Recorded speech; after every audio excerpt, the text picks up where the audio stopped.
हम स्वागत करै छी अपन यूट्यूब चैनल मिथिला के नगरिया में। एहि चैनल पर मिथिलांचल से जुड़ल हर पाबनि तिहार के जानकारी, धार्मिक कथा आ पूजा पाठ से जुड़ल उपाय भेटत। अगर एहि सब के जानकारी चाहे छी तो चैनल के सब्सक्राइब कर लिया, नोटिफिकेशन से हो ऑन कर लिया, ताकि हम कखनो नया वीडियो डालब तो सबसे पहले पहुंचत अहाँ तक। तो आय के एहि वीडियो में जितिया व्रत के तेसर भागक कथा, पारण के कथा सुनाब। तो चलू आब कथा सुनू। एकटा गाँव में एकटा मालिन रहै छली, हुनका एकटा बेटा सेहो छलनि। दुनू माय बेटा गाँव में सबके फूल दै छलखिन, राजा के दरबार में सेहो फूल पहुँचबै छलखिन। अहिना फूल बेच कऽ हुनकर जीवन यापन होइ छलनि। जखन भादो के महीना अयलै तऽ जितिया सब स्त्रीगण केलथि, मालिन सेहो जितिया केलथि। मालिन के जखन राति में सुतऽ गेलखिन तऽ हुनका नींद नहि होइ छलनि। ओतऽ एक भूखल छलखिन, तै नहि नींद होइन आ तै पर से सोचै छलखिन जे काल्हि पारण अछि, से असगरे हम कोन कोन काम करब। एनी गाँव में सबके फूल अंगने अंगने पहुँचायब, राजा के दरबार में सेहो फूल पहुँचबै के अछि, आ एनी पारण के ओरियान सेहो करऽ पड़त। केना कऽ हम असगरे भानस करब, केना के सबके फूल पहुँचाब। सएह सोचते सोचते आधा राति बीत गेलनि।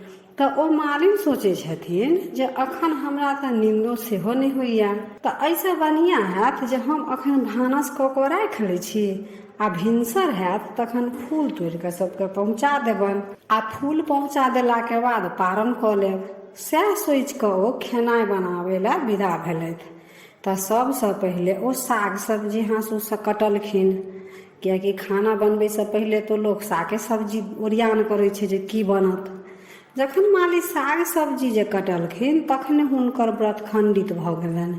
ताहिसँ ओ जितियामे जे केओ जितिया करे जाइ छै तऽ साग सब्जी नहि काटब, हँसुआ छुरी नहि छुअब।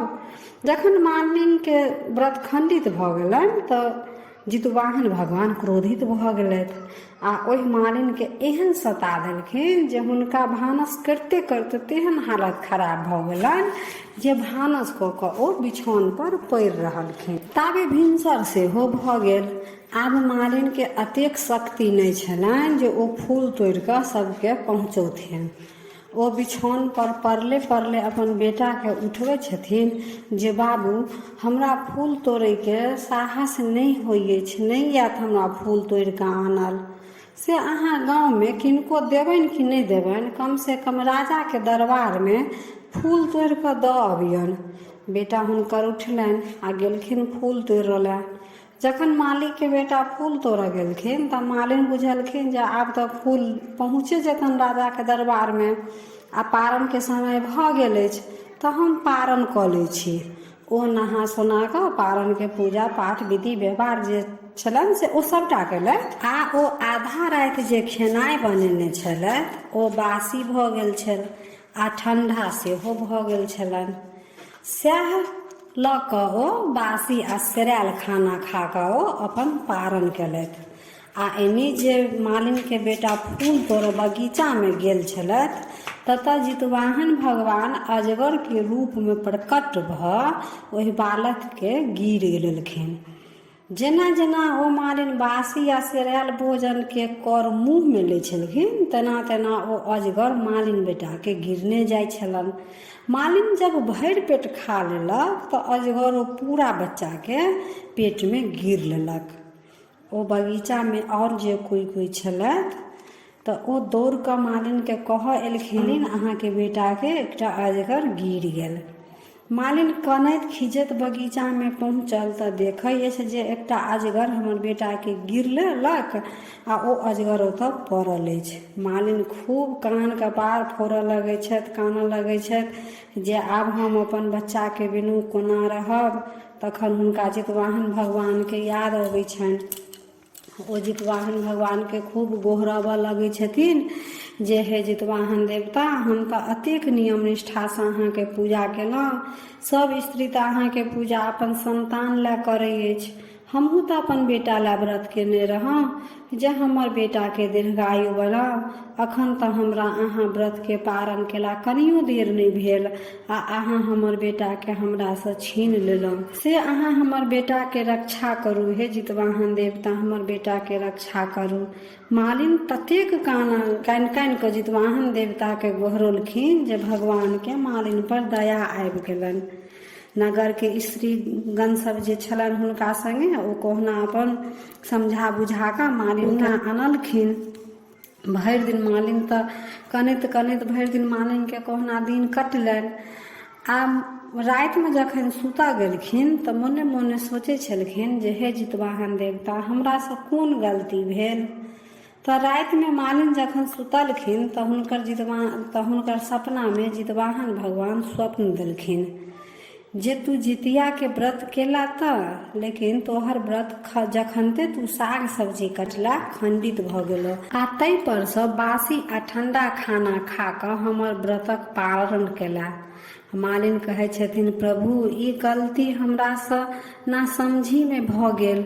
हम अतेक नियम अहाँ के नहीं बुझै छलहुँ। आब एहि भूल के हम प्रायश्चित करऽ चाहै छी। भगवान जितवाहन कहलखिन आब अहाँ के अपन बेटा से 1 साल तक दूर रहैये पड़त आ ओ अजगर के पेट में 1 साल तक रहत।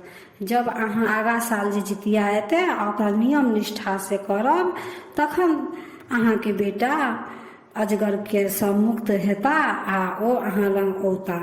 मालिन कहुना 1 साल कटलखिन। फिर जखन आगा साल जितिया के व्रत लगलै तऽ ओ जितिया व्रत केलखिन।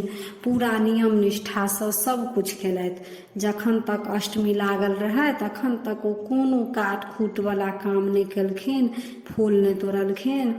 एकदम निर्जला व्रत राखि कऽ भगवान जितवाहन के सुमरैत रहलखिन। जखन अष्टमी तिथि समाप्त भऽ गेलै तहन ओ भोजन बनेलथि, कियाकि ओ असगरे छलखिन। अगर किनको घर परिवार में अगर केओ करे वाला रहै छथि तऽ ओ अपन पारण से पहिले गरम गरम खाना बना कऽ रखने रहै छथिन आ जखन पारण के समय होइ छनि तऽ पबनैतिन पारण करै छथिन। लेकिन हुनका तऽ केओ छलनि नहि जे हुनका लए केओ खेनाइ बना कऽ राखितनि। तऽ अष्टमी तिथि जखन समाप्त भऽ गेलै तखन ओ साग सब्जी काटि खुटि कऽ अपन भोजन बनेलथि आ ताजा गरम भोजन खा कऽ पारण केलथि। आब जेना जेना ओ गरम भोजन के कर अपन मुँह में खाइ छलखिन तेना तेना अजगर हुनकर बेटा के अपन मुँह से बाहर निकालैत छलखिन। आ जखन मालिन भरि पेट खा लेलखिन तऽ अजगरो अपन मालिन बेटा के अपना पेट से पूरा बाहर में निकालि कऽ मुक्त कऽ देलखिन।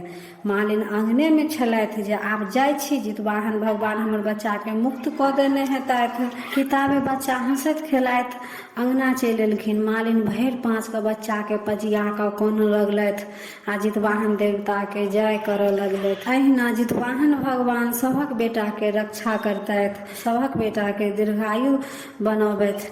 ई छल पारण के कथा। तऽ हमरा कथा के बारे में जतेक जानकारी छल जे हम अहाँ सबके सुनेलहुँ आ अहाँ सबसँ साझा केलहुँ। ई सब कथा लोक कथा अछि तऽ सबके कहे में कुछ न कुछ अंतर जरूर रहत, लेकिन सब कथा के भावार्थ सारांश एके रहत। तऽ हम अपने तरह कथा सुनाबऽ के कोशिश केलहुँ। अगर कथा बाचे में हमरा से कोनो त्रुटि भेल हैत ताहि लेल क्षमा प्रार्थी छी। अगर कथा नीक लागल तऽ अपना प्रियजन के जरूर शेयर कऽ लेब ताकि हुनको जितिया के संपूर्ण कथा एकेटा वीडियो में भेट जात। तऽ जितवाहन भगवान सभक संतान के दीर्घायु बनाबैत। यह मंगल कामना के संगे हर हर महादेव।